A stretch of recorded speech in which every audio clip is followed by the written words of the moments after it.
Master CVV నమస్కారం.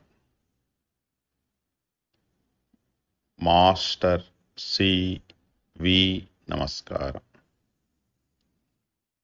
Master Sharvari నమస్కారం.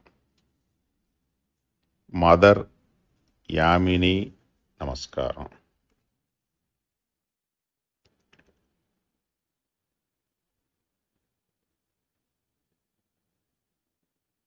మనం మన మాస్టర్ యోగాశ్రమ యోగాలయ చరిత్రలో మొట్టమొదటిసారిగా ఎవరి ఇళ్లల్లో వాళ్ళం కూర్చుని మేకాల్ సమావేశాన్ని యూట్యూబ్ యోగాలయ ఛానల్ ద్వారా జరుపుకున్నాం.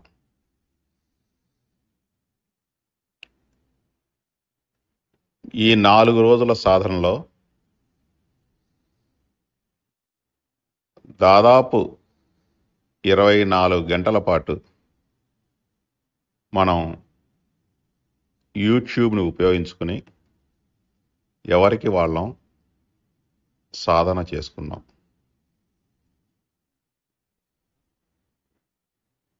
మనం 37 సంవత్సరాలుగా ప్రతి సంవత్సరం మేలోను మే కాల్, డిసెంబర్లో డిసెంబర్ కాల్, ప్రతి యోగా కాన్ఫరెన్స్ 3 రోజులు లేదా 4 రోజులు చేసుకుంటూ వస్తున్నాం. గత 3 కాల్స్ నుంచి న్యూ మోడల్ పిట్యూటరీ లీడ్ సాధన చేస్తున్నాం. బహుశా ఇది ఇంకొక 4-5 కాన్ఫరెన్స్ల వరకు సాగుతుంది అనుకుంటున్నా. అంటే దాదాపు 4 సంవత్సరాల పాటు మనం యోగా ఆశ్రమంలో యోగాలయలో సమావేశమై సామూహికంగా మే కాల్, డిసెంబర్ కాల్లో న్యూ మోడల్ పిట్యూటరీ లీడ్ చేయటం ఒక వంతు అయితే, ప్రతిరోజు మన ఇళ్లలో కూర్చుని రోజుకి ఒక 5 వర్సెస్ చొప్పున సాధన చేసుకుంటూ వస్తున్నాం. అందరం చాలా కంఫర్ట్ జోన్లో ఈ సాధన చేస్తున్నాం. అసలు న్యూ మోడల్ పిట్యూటరీ లీడ్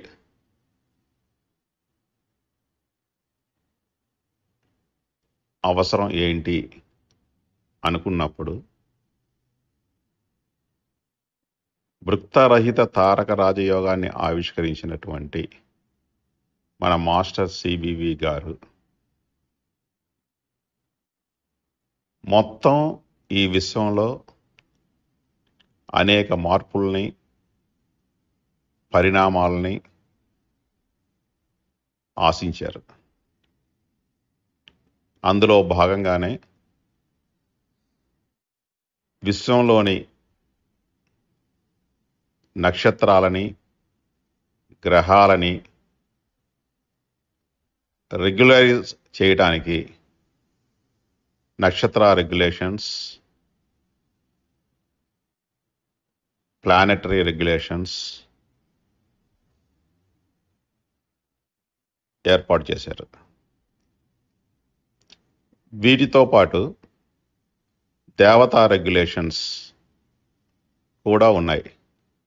అంటే దేవతా రెగ్యులేషన్స్ అంటే దేవతల్ని కూడా కొంత నియంత్రించాల్సినటువంటి అవసరం, లేదా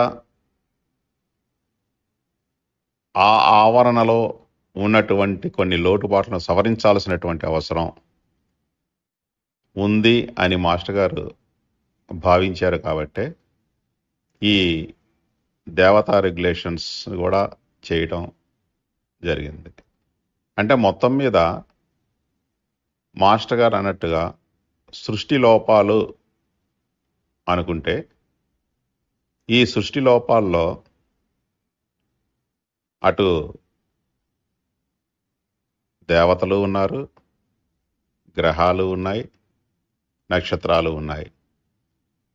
వీటితో పాటు మనం ఉంటున్నటువంటి భూగోళంలో కూడా అనేక లోటుపాట్లు ఉన్నాయి.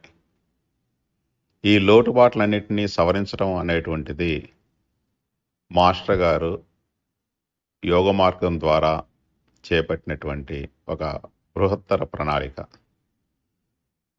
దాదాపుగా మాస్టర్ గారు 11 సంవత్సరాల 11 నెలల 11 రోజులు చేసినటువంటి ప్రయోగాల ఫలితంగానే మనం ఈ 111 సంవత్సరాలుగా యోగ సాధన చేస్తూ వస్తున్నాం. మనం అని కాదు, మాస్టర్ గారి యోగాలయంలో ఉన్నటువంటి మీడియంస్ అందరూ. మాస్టర్ గారి తర్వాత ఈ 100 సంవత్సరాలు 110 సంవత్సరాలని మనం లెక్కేస్తే దాదాపుగా మనం ఏ 3వ తరంలోనో 4వ తరంలోనో 5వ తరంలోనో ఉంటాం. ఆ రోజు నుంచి ఈ రోజు వరకు అంటే 1910లో మాస్టర్ గారు యోగం ప్రారంభించి 1912లో ఆయన భౌతికాన్ని వీడేంత వరకు చేసిన ప్రయోగాల ఫలితాలన్నింటినీ మనం అనుభవిస్తూ ఇంకొంత యోగ పరిణామానికి, విశ్వ పరిణామానికి మన సాధనను కూడా మనం జత చేస్తున్నాం. ఈ మాస్టర్ గారు చేసినటువంటి ప్రయోగాలు మాస్టర్ యోగానికి పెట్టుకున్న పేరు వృత్తరహిత తారక రాజయోగం. ఇందులో మనం ప్రేయర్స్ పేరిట సంకల్పంతో మాస్టర్ గారికి ఉభయ సంధ్యల్లో ప్రార్థించడం, ఆ ప్రార్థనలకి కొనసాగింపుగా ఒక నక్షత్ర రెగ్యులేషన్సో లేదా ప్లానెటరీ రెగ్యులేషన్సో లేదా దేవతా రెగ్యులేషన్సో చేసుకుంటున్నాం. ఇవన్నీ ఒక సవరింపుల కోసం జరిగినటువంటి ప్రయోగాలు, యోగ సాధన. వీటితో పాటు మనం ఈ మానవ రూపంలోకి వచ్చిన తర్వాత ఈ దేహ ధర్మంలో రకరకాల అవస్థలు, అవరోధాలు, సమస్యలు, అనారోగ్యాలు, వీటిని భరించక తప్పదు, ధరించక తప్పదు. అంటే వీటి కోసం అని చెప్పి అంటే ఈ భరించటాన్ని, ధరించటాన్ని, ఈ కష్టాలని, సుఖాలని ఇవన్నీ ఏదో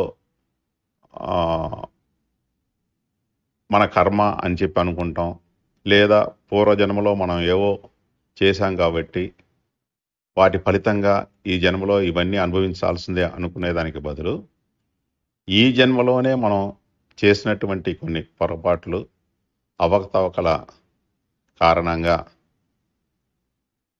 జీవితం ముగించేలోపు వాటిని పరిష్కరించుకోవటం కోసం శారీరకంగా కానీ, మానసికంగా కానీ, ఆర్థికంగా కానీ కొంత విశ్వ పరిణామ ఫలితంగా కానీ మనం ఎదుర్కోవాల్సిందే.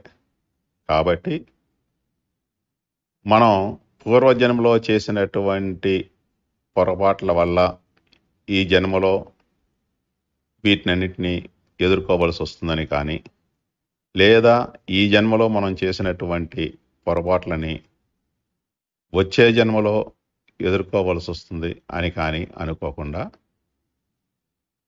ఈ జీవితానికి ఈ జీవితంలో చేసిన మంచి పనులకు కానీ, చెడు పనులకు కానీ అన్నిటికీ మనం ఇక్కడే లెక్క తేల్చేసుకోగలిగితే,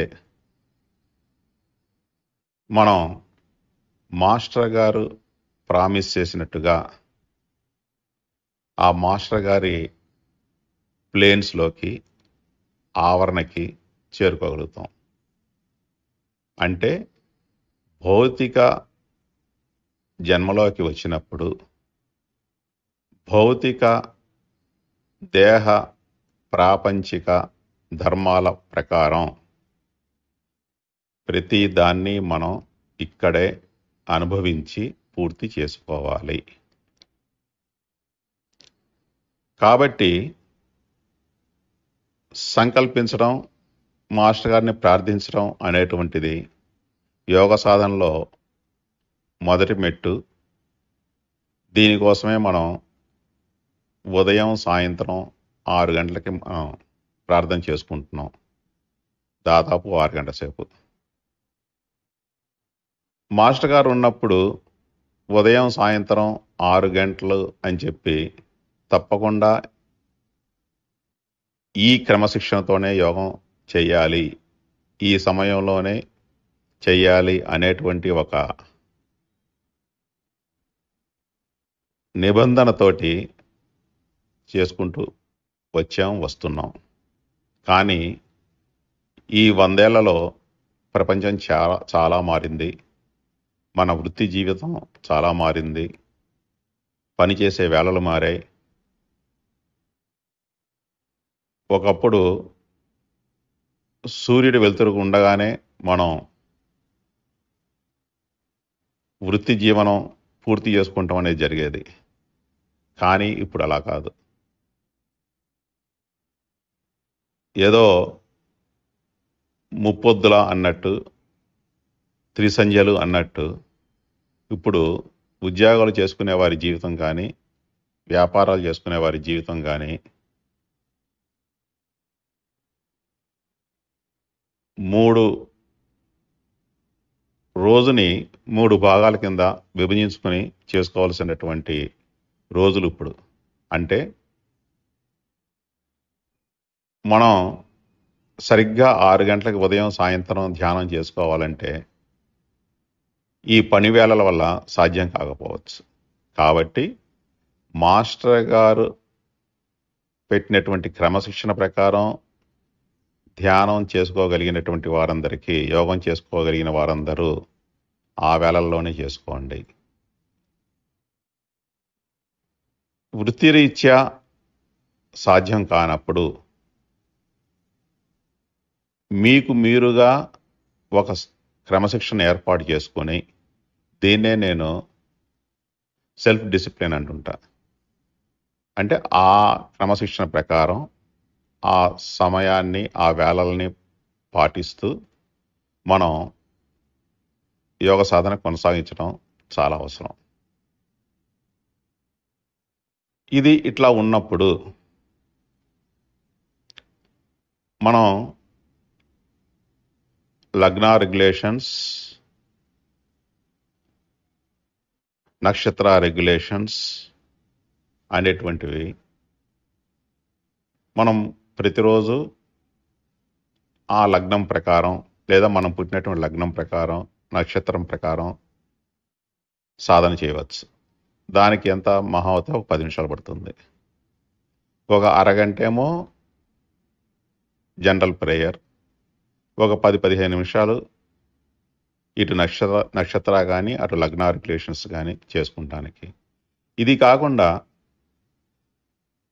ప్రతిరోజు ఒక గ్రహంతో మనం లింక్ అవ్వటం అనేటువంటిది చాలా అవసరం. దీనికోసం కూడా మనకి మాస్టర్ గారు ఇచ్చినటువంటి ప్లానెటరీ రెగ్యులేషన్స్ విడివిడిగా ఉన్నాయి. వాటిల్లో చాలా పెద్ద పెద్ద వర్సెస్ కొన్ని వందల వేలు ఉంటాయి కాబట్టి వాటి నుంచి మొదటిది చివరి వర్స్ మొదటి వర్స్ అంటే మొదటి సంఖ్యలో ఉన్నటువంటి సౌండ్స్ని చివరి సంఖ్యలో ఉన్నటువంటి సౌండ్స్ని అంటే ఈ రెండు శబ్దాలని ఈ రెండు శబ్ద ప్రయోగాలని మనం సాధనలో చేసుకోగలిగితే ఆ వైబ్రేషన్స్ ఆ సౌండ్ వైబ్రేషన్స్ అనేటువంటి ఆ గ్రహాలను చేరుకుని విశ్వాన్ని చేరుకుని అక్కడి నుండి మనకి ప్రతిస్పందనలుగా మనలో అనేక మార్పులను తీసుకొస్తాయి. ఇది ఒక పద్ధతి. అంటే ఇవి కూడా మనం రోజు చేసుకోవచ్చు. ఒక పక్క జనరల్ ప్రేయర్, నక్షత్ర రెగ్యులేషన్స్, లగ్న రెగ్యులేషన్స్, ప్లస్ ఒక్కొక్క రోజు ఒక్కొక్క గ్రహంతో లింక్ చేసుకోవటం. ఇవన్నీ కలిసి ఒక గంట సేపు సాధన అవుతుంది. ఇంతకీ నేను చెప్పొచ్చేది ఏంటంటే ఉదయం ఒక గంట, సాయంత్రం ఒక గంట ఈ సాధన చేసుకుంటూ ఇవి కాకుండా మనం మధ్యాహ్నం 12 గంటలకు మెరీడియన్ రెగ్యులేషన్స్ చేసుకోవచ్చు. అలాగే ఏ మాత్రం అవకాశం ఉన్నా కూడా మధ్యరాత్రి నైట్ మెరీడియన్ చేసుకోవాలి. వీటితోటి పాటు మనలో మానసికంగా కానీ శారీరకంగా కానీ అనేక మార్పులు రావాల్సింది ఉంది. వీటి కోసమే మాస్టర్ గారు ఇచ్చినటువంటిది రెక్టిఫికేషన్స్ అండ్ అడ్జస్ట్మెంట్స్ అనేటువంటివి చాలా ఉన్నాయి మన దగ్గర. అంటే మనలో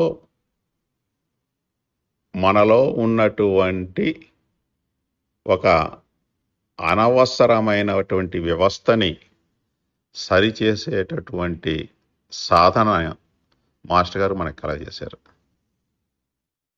వాటి కోసమే మనం అనుకుంటున్నటువంటి మాస్టర్స్ అడ్జస్ట్మెంట్స్ కానీ 7 అడ్జస్ట్మెంట్స్ కానీ 7 బోరింగ్స్ కానీ ఇవన్నీ. సో వాటిని కూడా మనం ఒక్కొక్క రోజు ఒక్కొక్కటి చేసుకోవచ్చు. ముఖ్యంగా చెప్పాలంటే మెర్చరీ కోర్స్ కానీ 7 అడ్జస్ట్మెంట్స్, 7 బోరింగ్స్, 13 ప్లానెటరీ ఫోర్సెస్, అలాగే రాజయోగా కోర్సెస్, ఇవి మొత్తం 7 రోజులకి 7టిని మనం డివైడ్ చేసుకుని ఒక్కో రోజు ఒక్కొక్కటి సాధన చేయటం అనేటువంటిది చాలా అవసరం.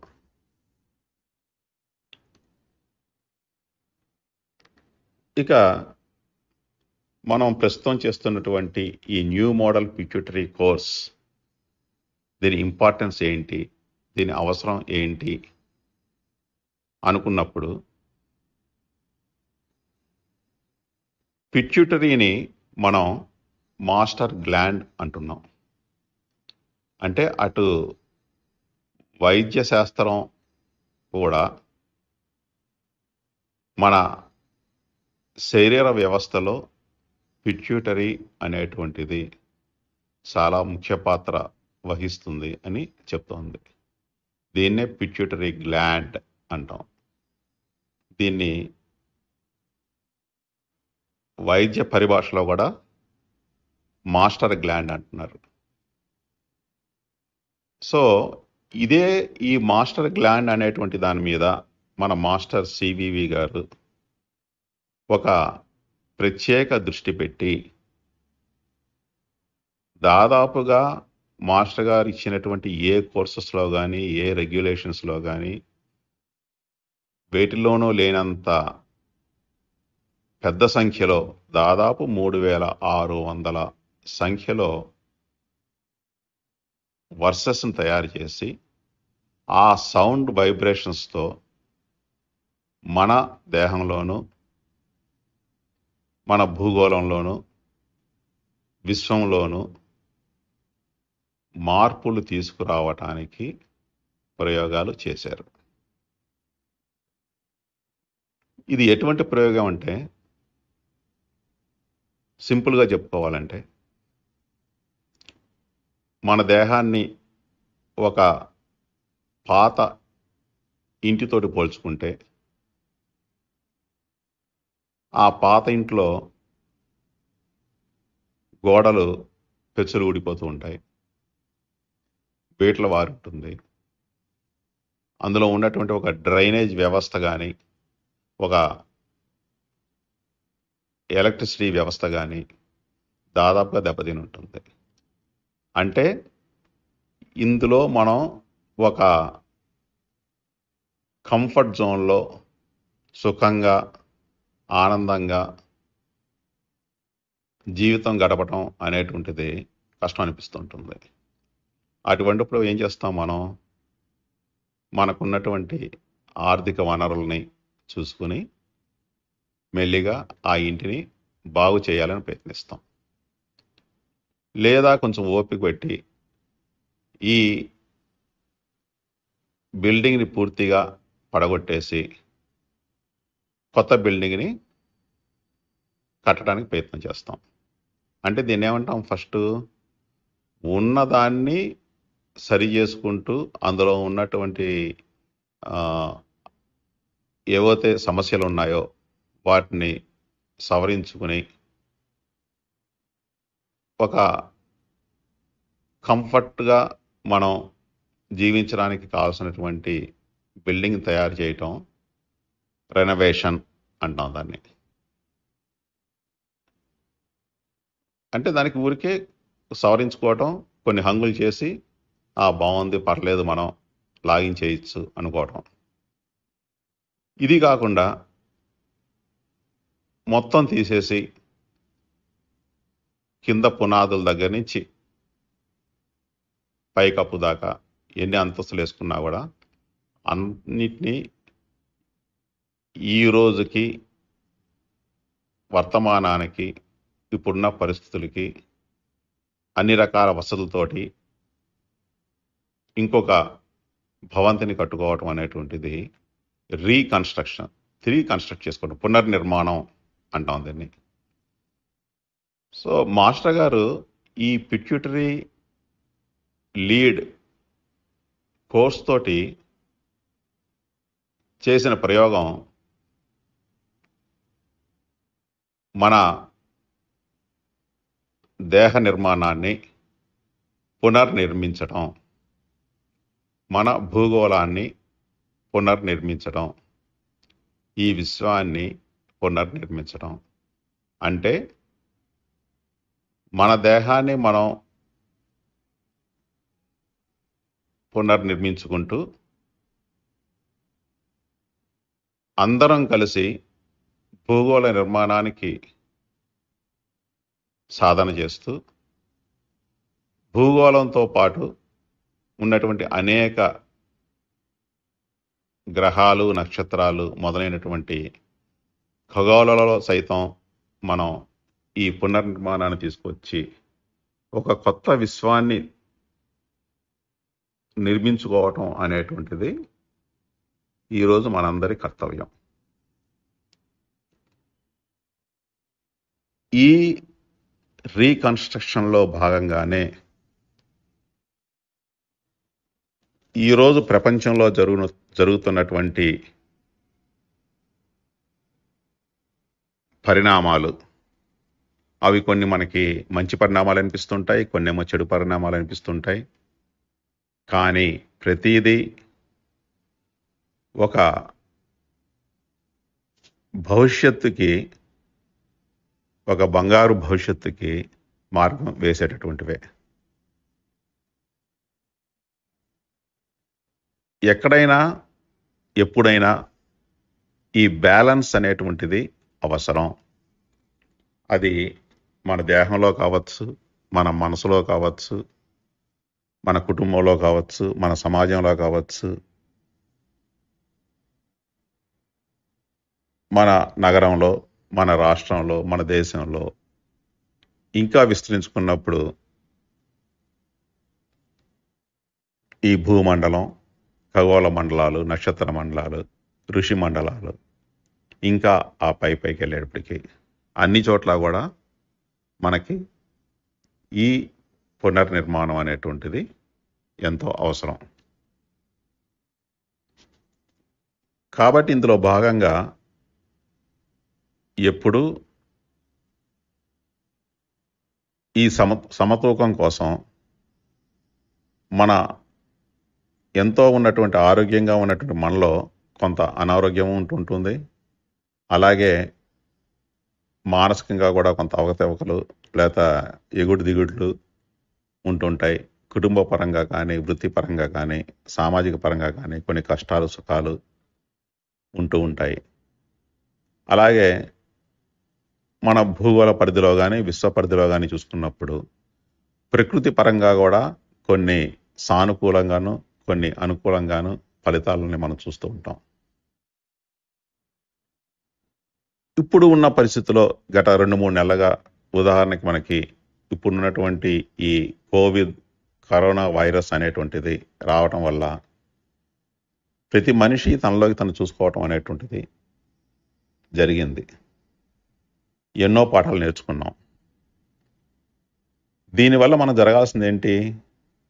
మన దైనందిన జీవన శైలి అనేటువంటిది మారాలి అనేది ప్రతి ఒక్కరికి తెలుస్తోంది.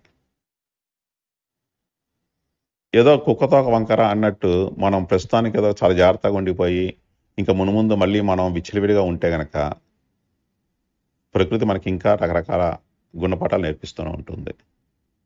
సో దానివల్ల ఏంటంటే అటు ప్రాణ నష్టం జరుగుతూ ఉంటుంది. దానివల్ల ఎన్నో రకాల ఇబ్బందులు ఎదురవుతూ ఉంటాయి. కాబట్టి మనం ఏదైతే ఇప్పుడు ఈ కరోనా వైరస్ వల్ల జరుగుతున్న నష్టం వల్ల ఒక విధంగా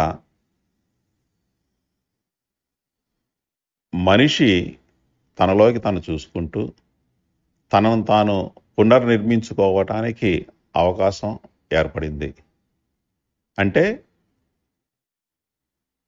ఒక రీకన్స్ట్రక్షన్కి అవకాశం ఏర్పడుతుంది అన్నమాట. సో మనమందరం యోగ సాధన చేసుకుంటూ జరుగుతున్నటువంటి నష్టాలని కష్టాలని బేరీజు వేసుకుంటూ మనం పునర్నిర్మితం కావాలి. ఈ పునర్నిర్మితం కావడానికి కావలసినటువంటి అనేక రకాల వనరులు మనకి ఈ న్యూ మోడల్ పిట్యూటరీ లీడ్లో ఉన్నాయి. ఉదాహరణకి న్యూ థియరీస్ అంటుంటాం. అంటే కొత్త కొత్త సిద్ధాంతాలు మన దైనందిన జీవితానికి అవసరం. న్యూ కాజెస్ అంటే మనం పునర్నిర్మాణం కావాలంటే కొత్త కొత్త కారణాలు కూడా కావాలి. ఇలాగూ మనలో ఉన్నటువంటి ప్రతి కణం, ప్రతి అణువు పూర్తిగా పునర్నిర్మితం కావాలి. అంటే మనం ఈ జన్మలోనే మరో జన్మని తీసుకోవాలి. ఈ దేహం ఉండగానే ఈ దేహ వ్యవస్థ అంతా మరో కొత్త దేహ వ్యవస్థతో నిండిపోవాలి. అంటే మనం న్యూ మోడల్ పిట్యూటరీ లీడ్ సాధన పూర్తి చేసేటప్పటికి ఇప్పటిదాకా ఉన్నటువంటి మనం మరో కొత్త మనం అవుతాం. ఇదే new man theory, new man evolution. అందుకే మన యోగాన్ని కూడా న్యూ యోగా అన్నారు మాస్టర్ గారు. సో దీనికి మంచి అవకాశం న్యూ మోడల్ పిట్యూటరీ లీడ్ సాధన. మనం ఈ న్యూ మోడల్ పిట్యూటరీ లీడ్ని మనం సాధన చేసుకుంటూ ప్రతిరోజు ఓ 4 సంవత్సరాలు 5 సంవత్సరాలు ఇది చేయటం వల్ల మన సాధనని సాధ్యమైనంత వరకు తీవ్రం చేసుకుంటూ ముందుకు సాగుతూ మనం మనల్ని మనం ఉద్ధరించుకుంటూ ఈ భూగోళాన్ని కూడా కొంత ఉద్ధరిస్తూ ఈ విశ్వ పరిణామానికి మన సాధనను అంకితం చేస్తూ మునుముందుకు సాగుదాం. ఈ న్యూ మోడల్ పిట్యూటరీ లీడ్ గురించి, ఈ పిట్యూటరీ వ్యవస్థను గురించి, ఈ పిట్యూటరీ గ్లాండ్ గురించి మాస్టర్ యోగంలో మాస్టర్ గ్లాండ్ గురించి, దాని ప్రాముఖ్యత గురించి, దానివల్ల జరిగేటటువంటి ప్రయోగాల గురించి, దానివల్ల పొందే ఫలితాల గురించి మనం మరోమారు మాట్లాడుకుందాం. మాస్టర్ నమస్కారం.